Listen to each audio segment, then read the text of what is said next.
All right. I think we're going to go ahead and get started. Thank you so much for coming, everybody, to our first explorations of the fall semester. Just some housekeeping things. In general, please hold your questions until the end. We're going to leave plenty of time for Q&A at the end of Paris's talk. So without further ado, I'd like to introduce you to our speaker, Paris Franklin. Paris received her BA in Anthropology with minors in History and Classics from Pacific Lutheran University in the spring of 2018. During her undergraduate, Paris completed her field school with the University of Wyoming and realized her passion for digging square holes in remote places. Paris was a shovel bum from 2018 to 2021, sometimes living in a self-converted Chevy camper van as she traveled between field projects. Through the world of cultural resource management, Paris has participated in archaeological monitoring, excavation, and pedestrian and shovel road surveys throughout Colorado, Oregon, Utah, Washington, and Wyoming. Paris returned to UW as a grad student in 2021 and completed her MA in Anthropology in 2023. She's been working as a CRM archaeologist for the Museum of Natural and Cultural History in Eugene, Oregon, since June. Paris's research interests within anthropological archaeology are collaborative and indigenous archaeology, lithic technology, hunter-gatherer adaptations to marginal environments. When Paris is not digging holes or studying sharp rocks, she likes to hike, ski, and brew kombucha. Paris, take it away. Wow, thank you so much for that introduction. Hi, everyone. As Beth said, my name is Paris. I am currently an archaeologist for the Museum of Natural and Cultural History, which is run through the University of Oregon. I've worked here since about June, but I have been working in CRM on and off since I graduated from undergrad. And I had a few things that I thought might be helpful for other people to hear about as they are getting started in CRM, or if you've already done a little bit of work in CRM, but you are interested in learning more, or maybe just hearing some tips that other people haven't told you in the past. I also want to say that now is a really good time to be a shovel bum, and the next decade in particular is going to be a very lucrative time potentially for field technicians and other CRM, cultural resources management archaeologists. Because of the recently passed infrastructure bill, there is a lot of development that is going to be happening across the country. And in order to actually have all of that development take place, there are cultural resources laws in place that mean that we as archaeologists get to go out and clear sites or excavate sites or find sites before a lot of this development is proposed, or this proposed development is going to happen. So it's a really good time if you're looking for a job, especially if you are in an anthropology department, you're working on an anthropology degree. Congratulations, you are actually graduating, if you're graduating soon, into a pretty good labor market for CRM archaeology. So without further ado, here is a talk I've prepared called Shovelbum 101, a practical guide for aspiring archaeological field technicians. Oh, let's see if there it goes. Is my slide changing? Can everyone see this? Yes, no, okay, fantastic. So what is a shovel bum? Oftentimes it is a traveling person, but sometimes it is someone who stays more stationary to one area. Archaeological field technician. So typically when you use the term shovel bum, you are referring to cultural resources management, or CRM, but there are field technicians in archaeology that work in other types of settings as well. So for instance, you might hear of field technician postings for a national or state park, in which case that would be public sector, that would be, a federal land situation or a state land situation. But what I work in is the private sector. So I have worked for a variety of different types of firms. I've worked for cultural resources management only firms, so CRM firms that are fairly small and we only do cultural resources management. I have also worked for environmental firms that are very large, that operate in many different states and that have their own CRM division. So as a way for, some of the engineering plans that they're putting into place or environmental protections that they need to follow for new developments, some of these really large environmental firms will also have a cultural resources management division. So those are two private sector types of jobs that you might find or get. And then currently what I do is I work for a university. I'm still working essentially on the same types of things that I worked on before, but now I am technically a state employee as opposed to working in the private sector. But what I want to mention is that this talk is very much geared towards getting work in the private sector or potentially for a CRM division of a university. If you have questions about how to get a federal position, I am not necessarily the best person to ask those. I can direct you towards people who might be better suited for that, but I have never actually used USA Jobs, which is the only place you can look for federal positions, and I've never worked for the federal government. So I do want to provide that disclaimer that this is mostly geared towards CRM contexts and particularly private contexts. And yeah, so why are we doing all of this work in the first place? What are Shovelbums doing and why? Basically, they will go into an area before any sort of development might happen in order to comply with federal and state cultural resources protection laws.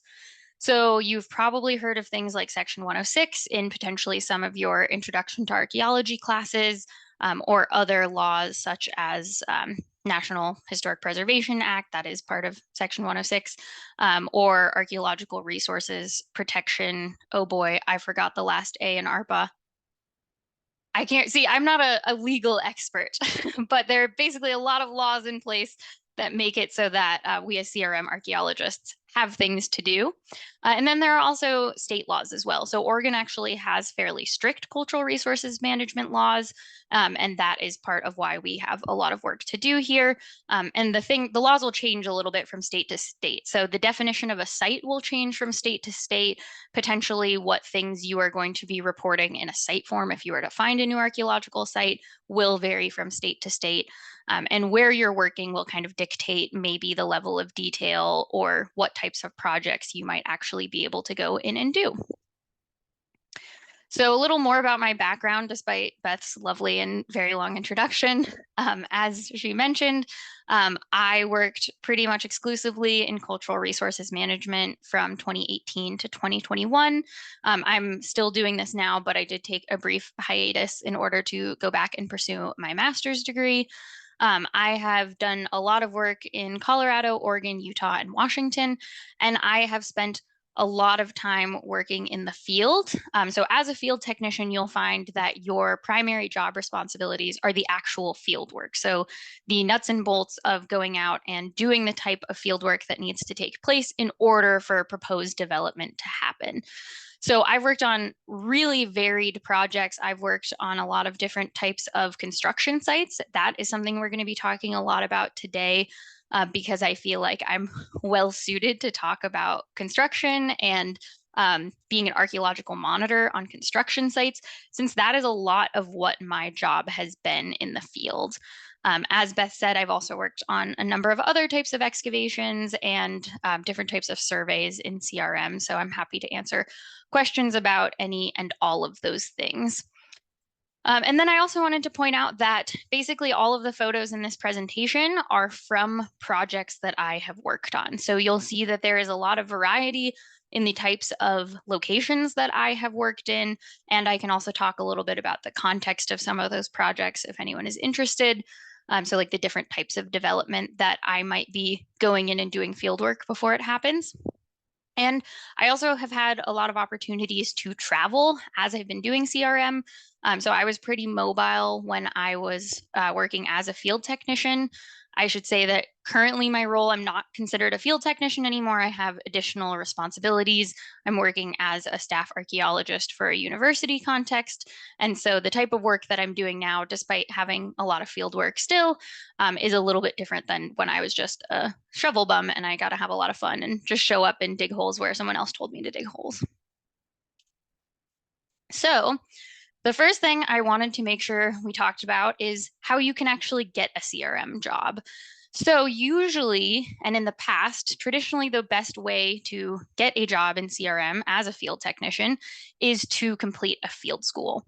Now, that is changing. So as of 2020 and a lot of field schools being canceled in recent years due to the COVID-19 pandemic, and because there are actually just a shortage of people who have anthropology degrees and field school experience. Previously, those were the two steps you had to take. If you wanted to get any sort of field tech job, that is what you needed to do.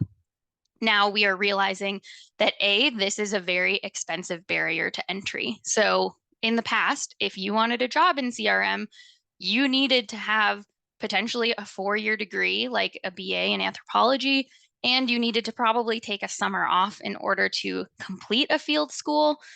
But now we're realizing that that is producing a certain kind of person who makes it into cultural resources management. And a lot of companies are interested in changing this. It also does depend a lot on the region, what kind of qualifications a CRM firm might want you to have.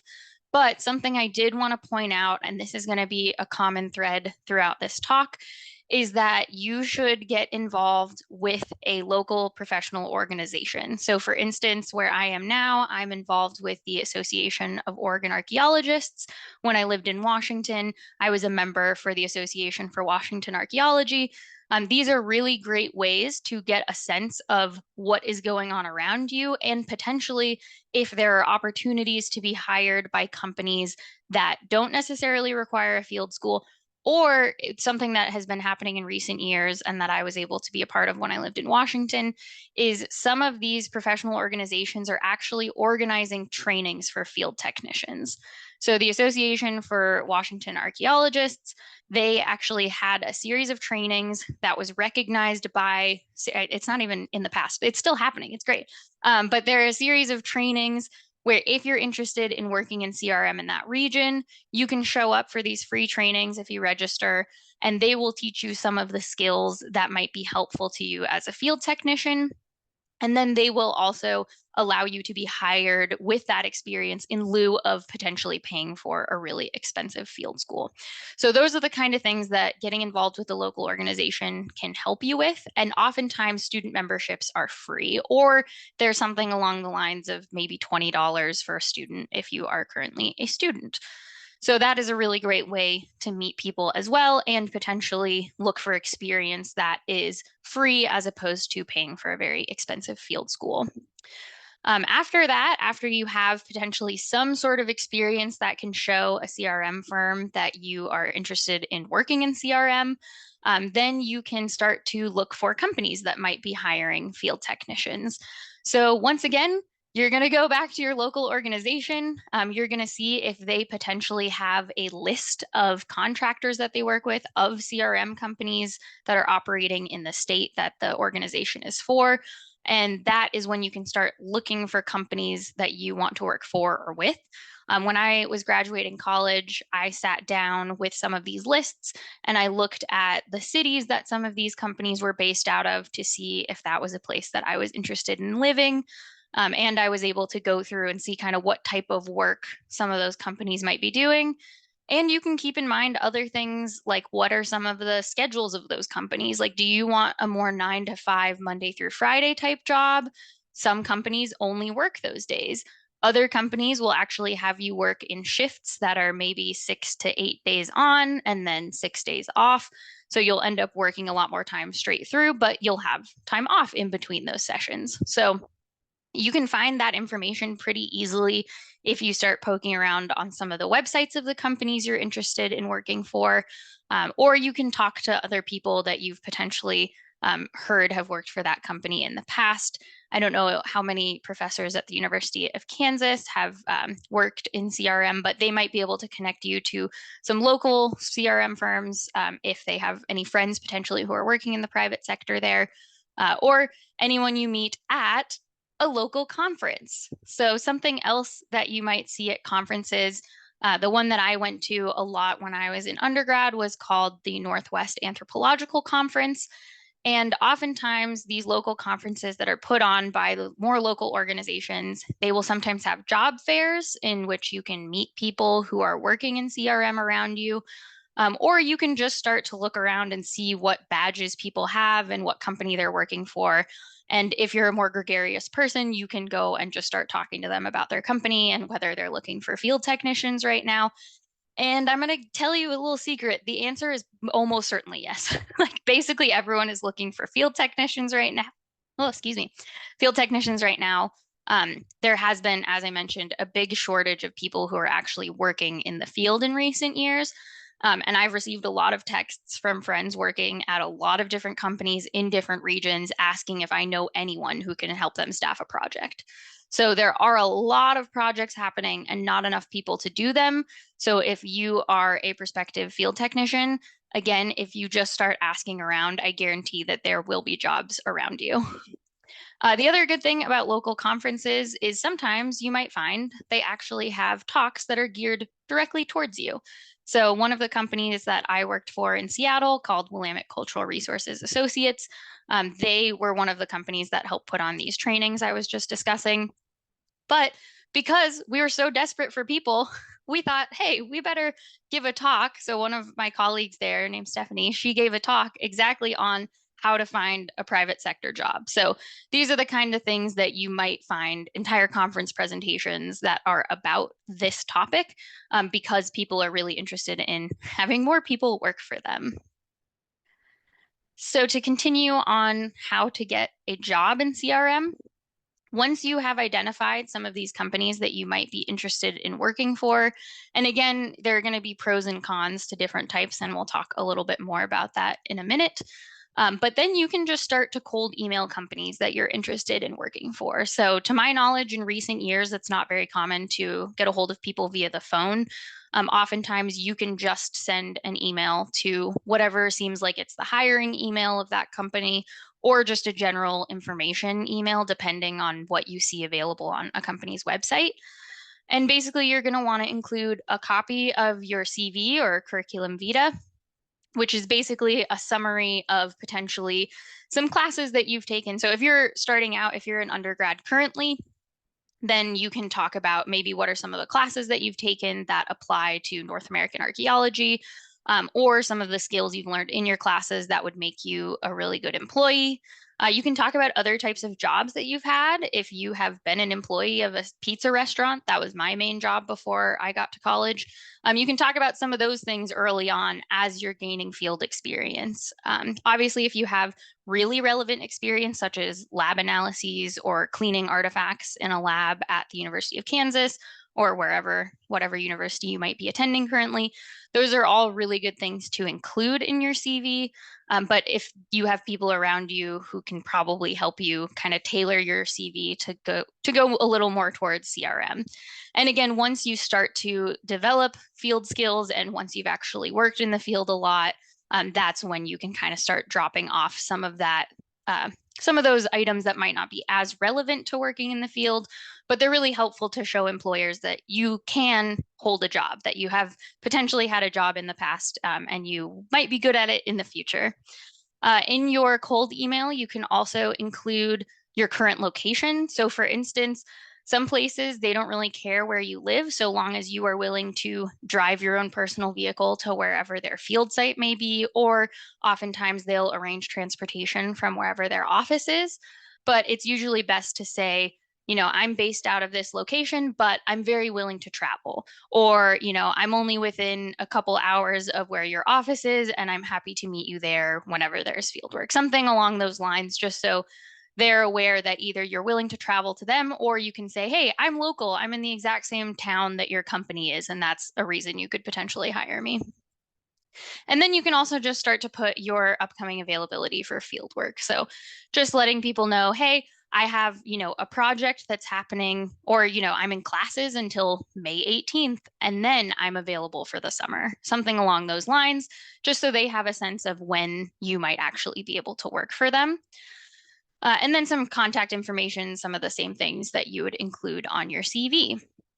So that is kind of one of the ways that you can start to approach the CRM firm. And then you can expect to hear back with potentially some, sometimes there are interviews for field technicians. More often than not, there won't be an interview, and instead they'll just send you hiring paperwork if they really want you to start working for them right away. And then oftentimes when you go out and you work on a project or two with a company, that's when they will kind of take your skills in the field and they'll start to assess whether they might want to hire you for more projects in the future or hire you more long term, just based on what work they have coming up. Because we have so few field technicians right now, something I've noticed in the private sector that is becoming more common is actually hiring field technicians on as permanent employees. So oftentimes when I'm talking about shovel bums, it is people who are bouncing from company to company. Typically, you will find yourself on a field tech roster. So that is a list of people that the company maintains who they want to do field projects for them. So they'll just have, your phone number, potentially other project. They might have a list of projects that you've worked on them with, and they will kind of draw from that in order to staff their projects as they're planning different field work. So that's kind of one of the main ways that you will get jobs. It's very common to work for a couple different companies at a time. And oftentimes companies appreciate if you just communicate to them, again, your availability. You don't have to tell them anything about what else you're doing.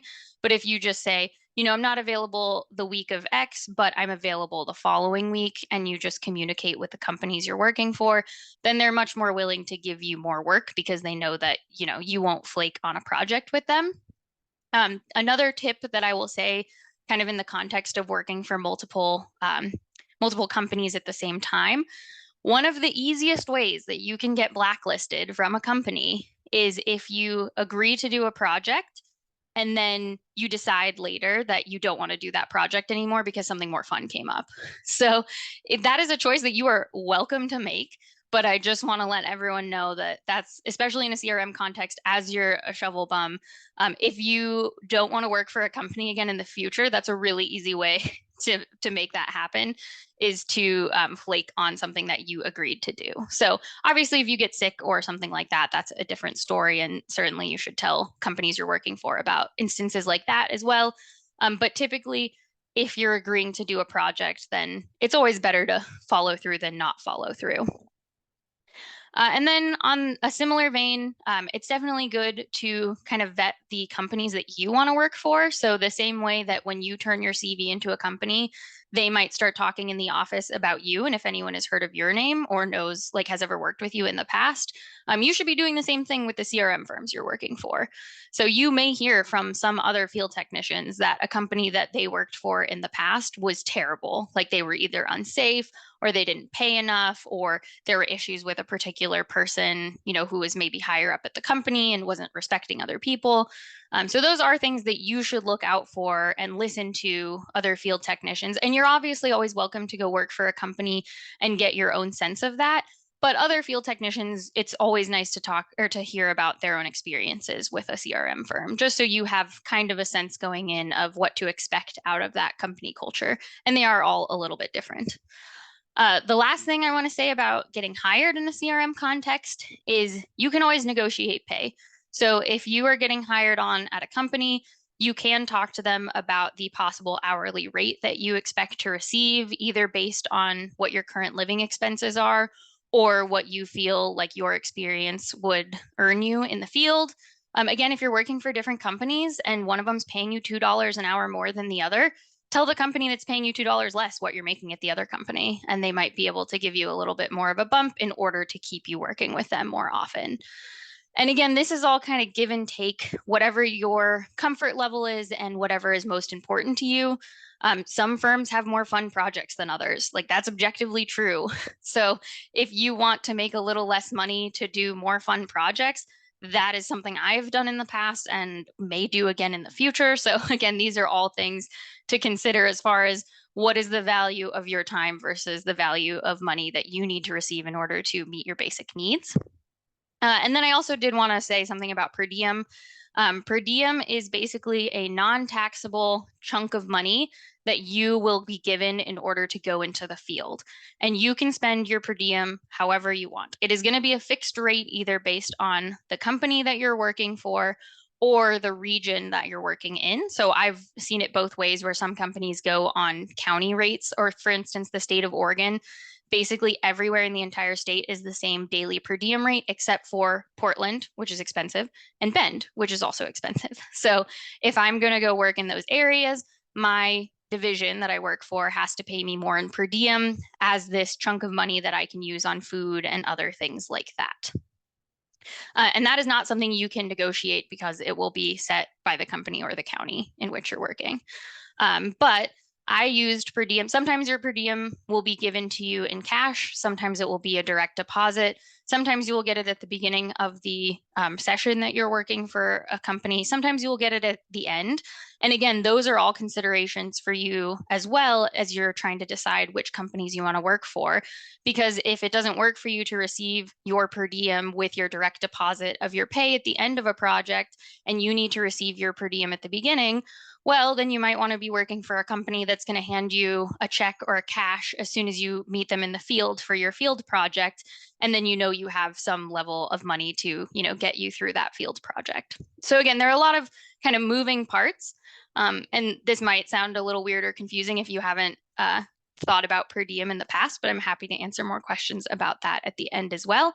And I will say I used my per diem to cover my rent for like the first 2 years that I was working in CRM. So some people will spend their per diem on food and they will go out for dinner every night and they don't want to deal with cooking while they're in the field on a CRM project. And I hoarded mine so that I could pay my rent with it for many years. And again, just there are a lot of pros and cons for working for some of the big versus smaller companies. And then I don't know why I didn't say this earlier, but again, it's nice to keep your desired region and schedule in mind. So if you really only want to work in, the Midwest, then you should be looking to work for companies that operate out of the Midwest or only operate in the Midwest. If you want to work in the Pacific Northwest, then you should probably be applying to companies that work in the Pacific Northwest. So there are just ways that you can kind of narrow down your list of CRM firms that you're even willing to apply for or talk to. Some other things that I really want to encourage people to keep in mind as they're going into CRM, your time is your own. You are not a full-time employee as a Shovelbum, or at least for the first however many years, you probably won't be offered a full-time position. And if you do, that's great. And then you treat it like a normal permanent job.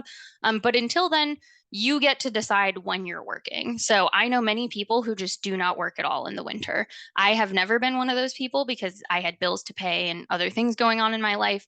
But if you can afford to take 4 months off every winter, that's great. And you should do that. And you should tell your companies that you're working for that that's your schedule.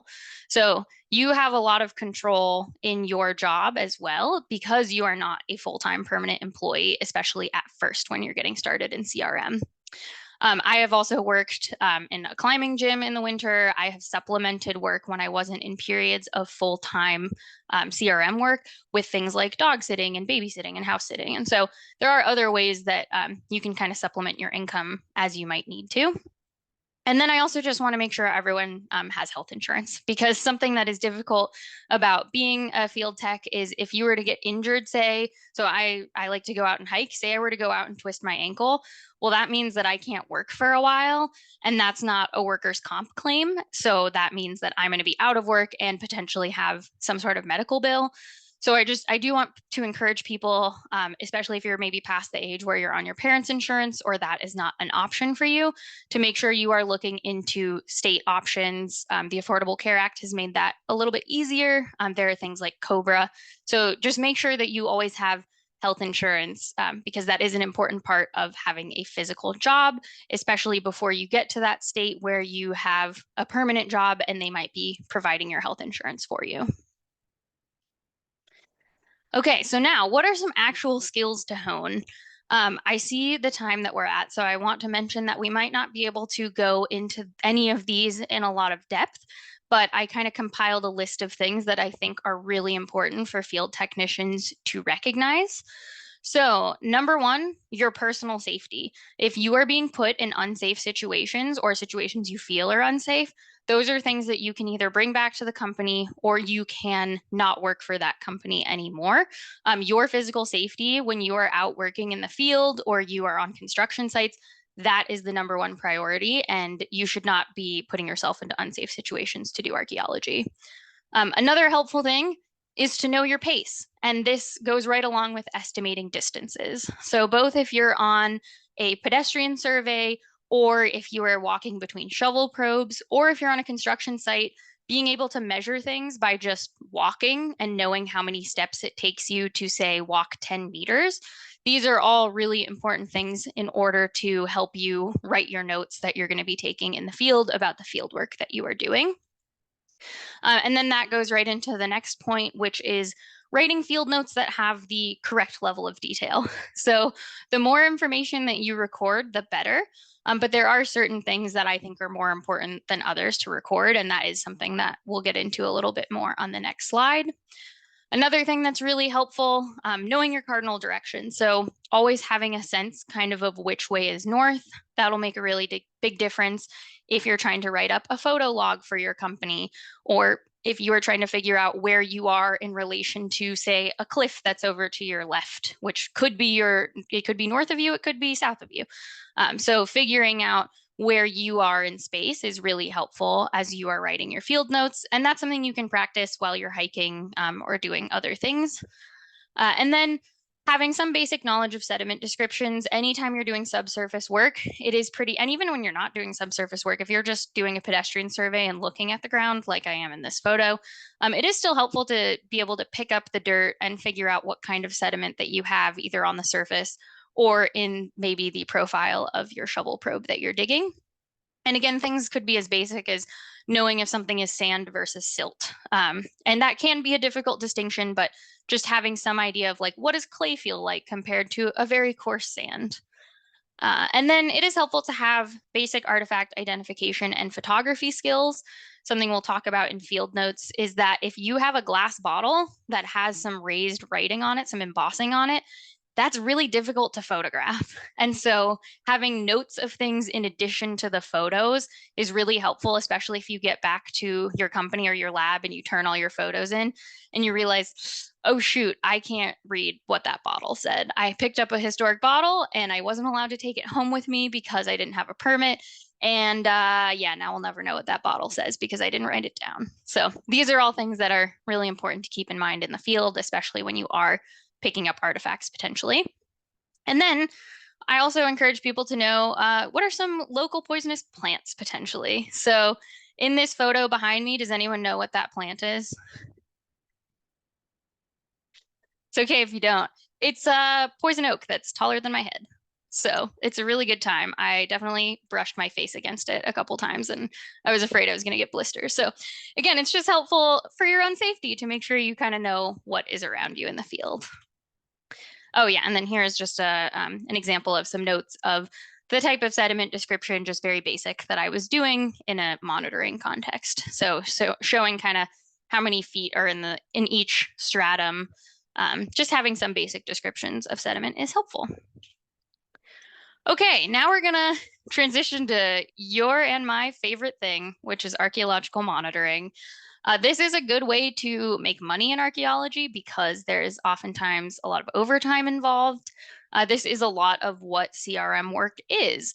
So it's pretty common throughout both the summer and the winter, but sometimes more so in the winter when you might not have other types of work going on at your company. And you will find it's a very stop and start endeavor. So sometimes you will be working so long and not given a break and you don't have time for lunch and you're just having to watch the construction workers dig. And your job is to see if you recognize any archaeology in the areas where they're digging.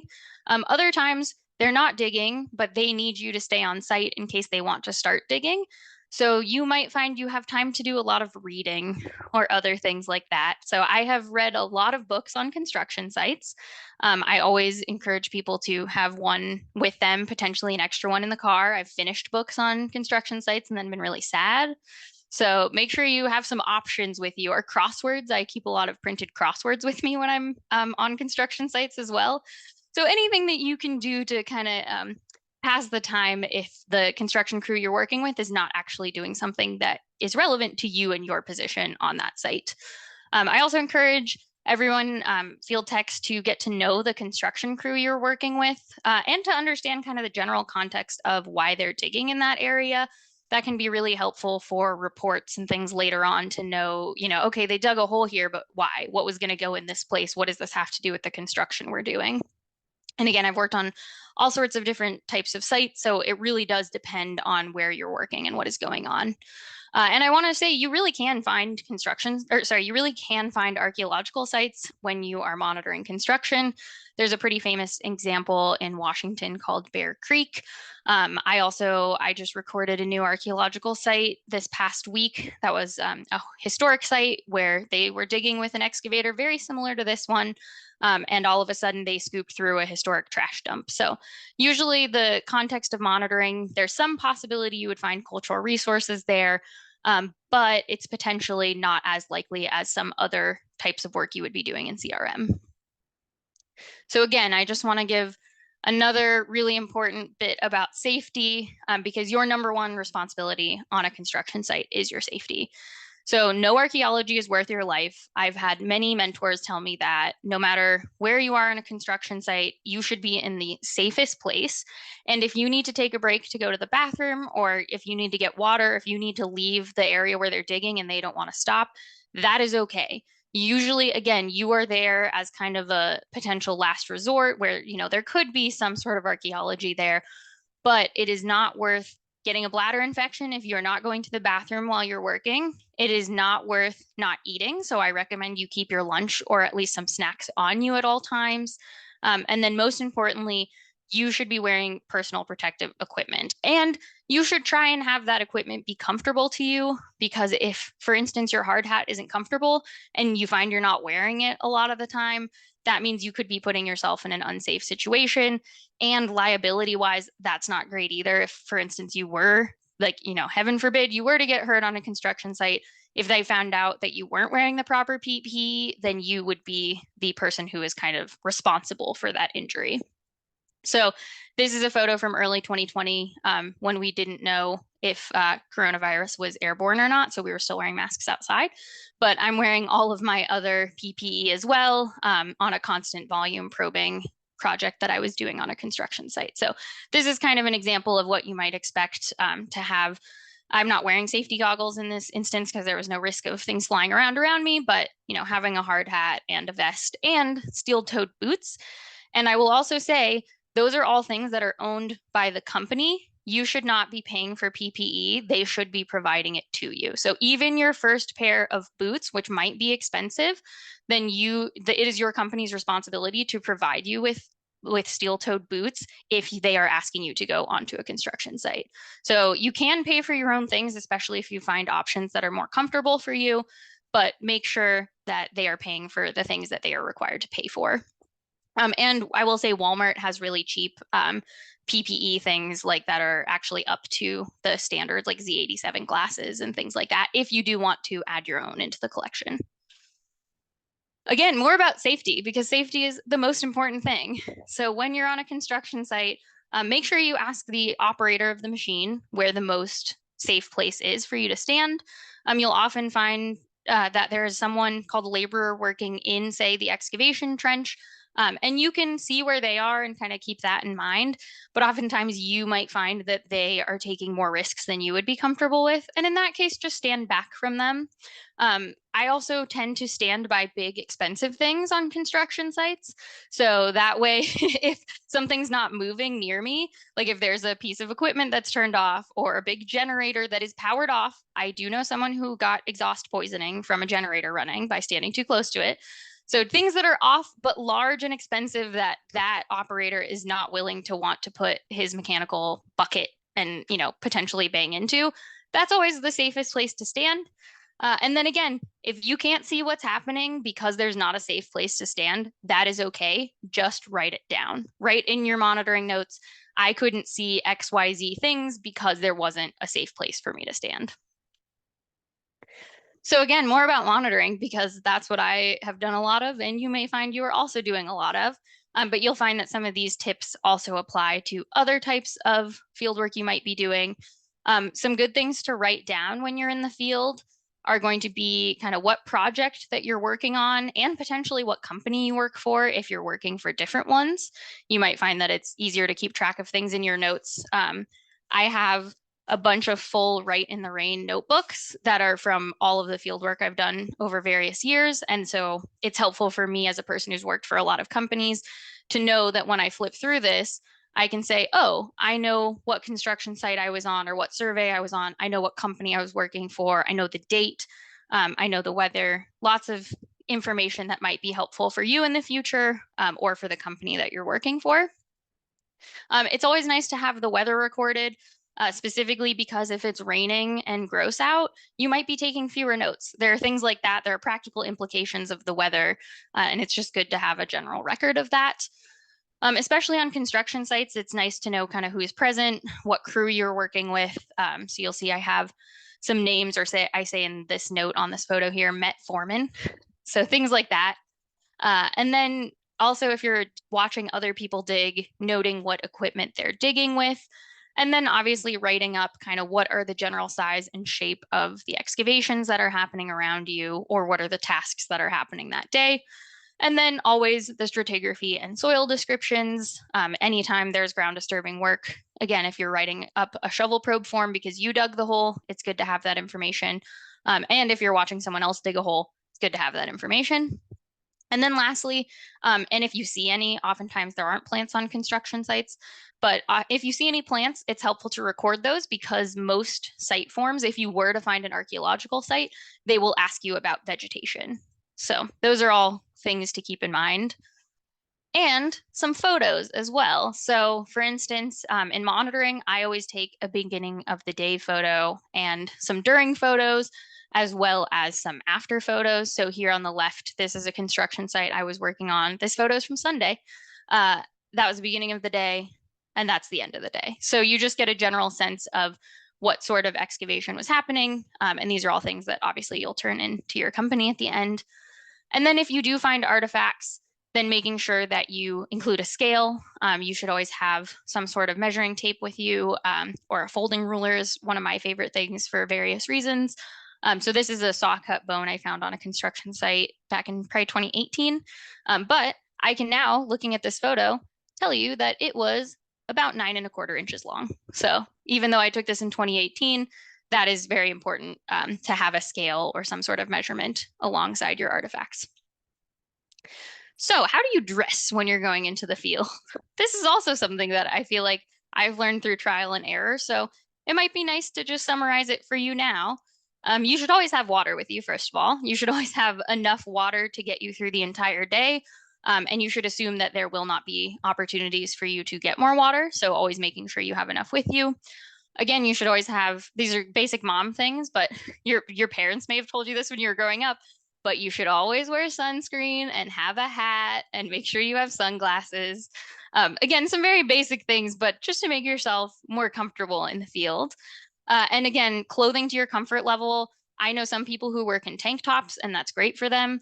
I sunburn really easily, so I have never worn anything less than like full gloves and long sleeve shirts in the field with like a giant, I have a hat that Beth has seen many times that I call my bonnet, which is a very wide brim and has a neck flap, and it's very unattractive, but it keeps me from getting sunburned all the time when I'm standing in the field for 12 hours a day. And then I also always recommend, work pants you can crouch in, and then outdoor pants for pedestrian surveys. I've also ripped pants on surveys. So even though I prefer to use like a lighter athletic material for my field pants, sometimes those can get ripped if you're working in an area with like a lot of pokey vegetation, things like that. So sometimes you might find like a Carhartt or a thicker pant is a little better. And then what about the cold? Because I've worked a lot in cold places as well. You still have to wear sunglasses and sunscreen, and you should probably still have a hat. But you may find that this hat will want to cover your ears because it might be cold. And then also making sure you still have water and snacks and all of those good things with you. And then as far as like base layers, I always just go for some sort of base layer that I can, add layers to and then cover up with waterproof things. And then I also have oftentimes used multiple layers of gloves, like some that are really thick to keep the cold out over top of thinner ones that I can write notes and things like that in. And then I work a lot in the Pacific Northwest. It rains a lot here. So I need to have, really waterproof coats and rain pants to go over all of my other clothing. And then I found that on construction sites, You can find these at, most ski companies or snowboard companies will make them, but coats that have a helmet compatible hood, so a hood that will actually be able to fit over your hard hat, that can make a really big difference for your comfort and keeping water off of your neck as well. And then we're going to get into some really quick other things before we can move on to questions. But basically, when you are out doing pedestrian surveys or shovel probe surveys, you may find that you need to know kind of what your pace is. So how far off you are from a crew member, like another crew member, if you're doing a long linear survey, like in an area like you see in this photo. And I did find the formula for anyone who is interested in how to calculate your pace. So I am going to tell that to you now if you want to write this down. But basically, you should walk at a normal pace along a 10-meter tape and count the number of steps you take. So you should be counting, right foot, left foot, and that's your one full pace. So right foot, left foot, it should be multiple movements, one of each foot. And then as you walk along the 10-meter tape and count the number of steps, you will divide that number by 10, and then that will give you the meters per step that you usually take. So I can send Beth a document on this, but that is a very helpful thing to know. And then some other helpful things for working in the field with other people. You'll find that you're going to have a lot of different types of forms that the companies that you're working for give you. So if you ever have questions about them, just ask your crew leader, whoever is taking you out into the field. And you will probably work with a lot of different types of GPS systems. So again, if you have questions about those, just talk to an employee at your company to make sure that you feel comfortable with the type of GPS recording they want you to do. Oh, and now it's making me click back. Okay, lastly, some other kind of random tips. It's really nice to have a list of every project that you've worked on. So this is helpful for recording things in your CV, as well as just having a sense of all the places you've worked. When I was going through photos to make this PowerPoint, I was like, oh, holy smokes, I don't even remember this project. Or like, I'm looking at this photo from 2019. I can't tell you where this was. I don't know. So I recommend from very early in your career, just keeping a list of every place you've ever worked. And again, I can go back through these field notebooks, but that would take so much time. So if you just have a running list for yourself, I think that would be really helpful.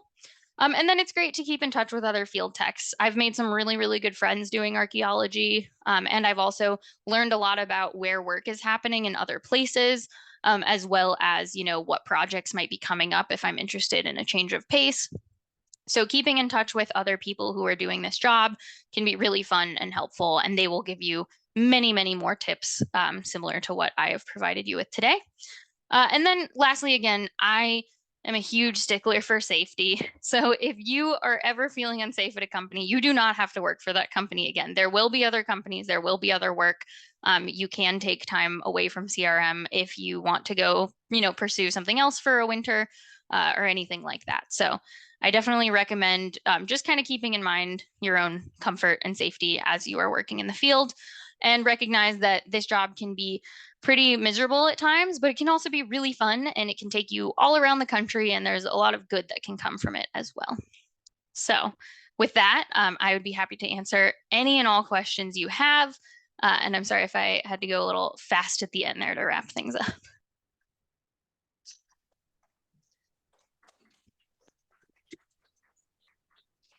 Thank you. Awesome. Thank you, Paris. I don't think we have any in the chat yet. But if anybody here has questions. So in regards to like construction sites, have you ever ran into needing like an OSHA certification to be on the sites? This is a great question. So OSHA is not something that you need to worry about getting any sort of certification through, but oftentimes your company will communicate this to you, but sometimes it's the construction company that you're working for that will require you to actually to have some sort of certification through them in order to be on that construction site. I don't have any pictures of it in this PowerPoint, but I actually do have a couple badges from different construction sites that I've worked on that basically show I went through whatever necessary training I had to go through in order to work on that particular construction site. So yes, you will probably run into situations where you need to have done a training through your construction company you'll be working with. But for the most part, there's no like governing body that tells you how safe you need to be on a OSHA is the body that tells you how safe you should be on a construction site, but very rarely will anyone be checking that you are actually following through with that safety. There will be inspectors and other things on site to kind of keep an eye and make sure everyone is being safe, but you won't need any sort of certification in order to go onto a construction site. And if your company, for instance, asks you to do a HAZWOPER project, which is a hazardous project, there is a training you need to do for that, and your company needs to pay for it. I don't recommend anyone gets the HAZWOPER certification on their own dime. I have some friends who did that. It's very expensive and it's completely unnecessary because if your company wants you to work on a HAZWOPER site, they will pay for your training for you to be there. I have a couple questions. Do you need Yeah. to be THC free to be a field bum? Not that I am aware of. That is not something that I'm familiar with. Would you mind explaining what that acronym is? Oh, no, do you need to not smoke marijuana if you want to be a Sorry. yeah. Sorry. I've lived in states where weed is legal for my entire adult life. You will find that some companies will ask for a drug test before you are hired. But what I will say is that the companies that I have experienced that with, they are often companies who are trying to lower their insurance costs by showing that their crew does not use THC. So they're maybe not even necessarily a company that you want to work for in general. In the Pacific Northwest, in states where it's legal, typically you won't run into any issues with being a cannabis user. As far as, yeah, the drug testing process, even the companies I've worked for that required a drug test for me to get hired, you can be hired from them like 3 years later and they like rehired essentially, and then they won't do the drug test the second time. So it kind of depends on the company. Again, these are things that if you have a friend who's worked for a company, you can totally ask them about that before you actually go and apply to work for them. Yeah, I've experienced it like project by project. So like depending on the project, sometimes you will be. Also, oh, I have another question. What if you think that a project, you're working with one company, they think the project's gonna last a week. So then you tell another company you're free the next week and you have a job with a different company for the next week, but that first project ends up being 2 weeks long. Then that's tough shit for the first company. Okay. Because you told them your availability. You said, hey, I'm available, right now it's the week of September 25th. And if they tell you they have work for you that week, and then you have another project starting on October 2nd with another company, it would be unfair to the second company. And you already have work for that week. So you don't need to worry about getting paid. I've encountered that too, where, they schedule me for a 4-day week and then I make a doctor's appointment on Friday. And then they ask me if I can come in on Friday. And I say, no, sorry, I have a doctor's appointment because you told me I was only going to be working Monday through Thursday. And again, if you are encountering that companies are being upset with things like that, that's maybe not a company that you want to work for if they're going to be really possessive of you, I'll say. Because if they're not giving you a full-time job, they do not have full-time access to your time.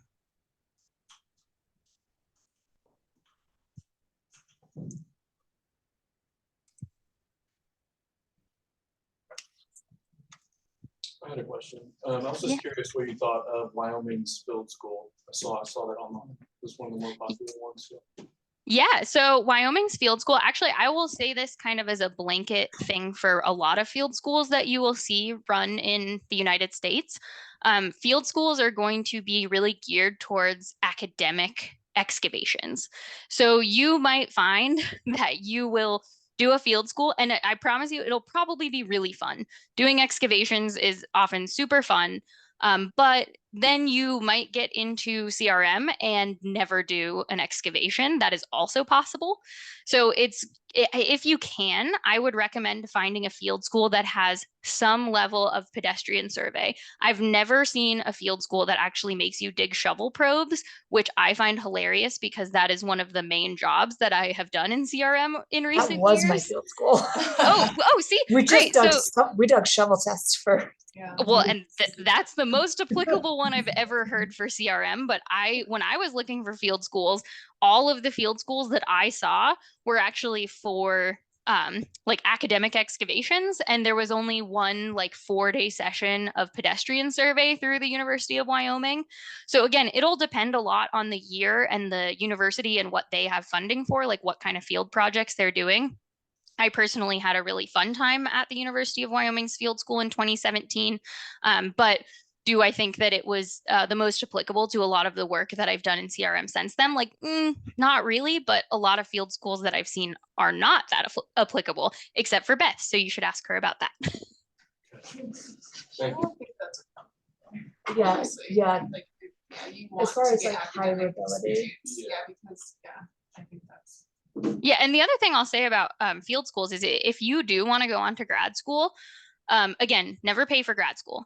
You should not be paying for a terminal MA in archaeology. This was advice that was given to me very early in my career, is that even if you do not intend to get a PhD, you should apply for programs that have MA PhD tracks, and then you are much, much, much more likely to receive funding through your master's degree. CRM archaeologists, we don't make enough money that it makes sense to pay out of pocket to get a master's degree. There is no return on that investment. So if you're interested in going to grad school, you probably you will find that you actually need that official type of field school that is run through an accredited university. But if you're just looking to get into CRM, there are a lot of opportunities for, more volunteer type work that you can do in order to get hired as a field tech, as opposed to paying a university $3,000 for, 4 credit hours of upper division credit. But if you are doing a field school and you want to go that route, then also make sure that those credits are going towards your degree. Make sure you're transferring them back to your own university.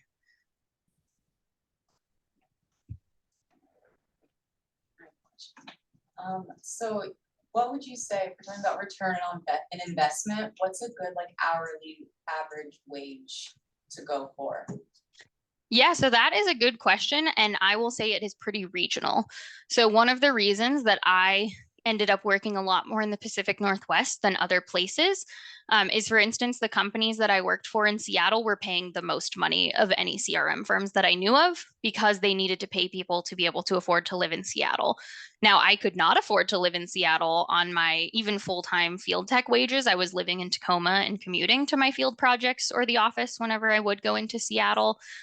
But when I graduated college, that was the highest field tech wage I could find. If you're working in the Southeast, you're going to find that it's usually lower than other areas of the country. Wages are increasing with time, both for inflation and also just in order to try and retain people, because as I said, there's a little bit of a crisis in actually staffing CRM projects.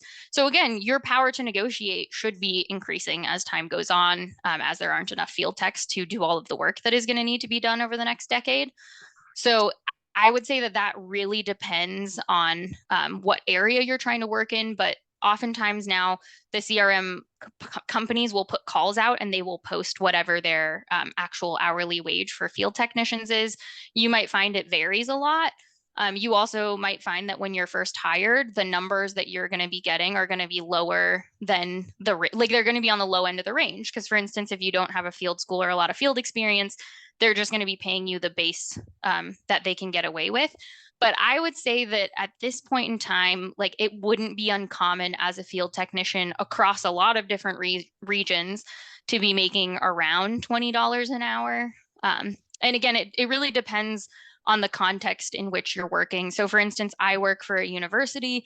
We don't have the funds. We're run as a nonprofit, essentially. Like that's the division I work in. as our funding structure. And so we don't necessarily have the resources to pay as much, but we get state health insurance. So again, there are kind of a lot of balancing factors that you get to consider as you're trying to figure out, who you want to work for. And yeah, you can absolutely work for the companies that pay you the best. And sometimes those are like the big environmental firms, but you might find that those projects aren't as fun. Or like, for instance, you might be getting paid really well to do a pipeline project, but dang, I don't really want to help support this pipeline. Like there are a lot of things that can go into doing CRM, but I have been able to be gainfully employed, as a full-time person for the most part. Since the minute I graduated college, I've been able to support myself. And I've gotten to travel and have a lot of fun. And I would say that my priorities have also changed with time, where, at one point in time, I was happy to go work wherever. This picture that you're seeing currently, I was not getting paid for this excavation, but they did feed me and give me a place to put my tent. So I think it all kind of depends on, what stage of life you're in and what is most important to you.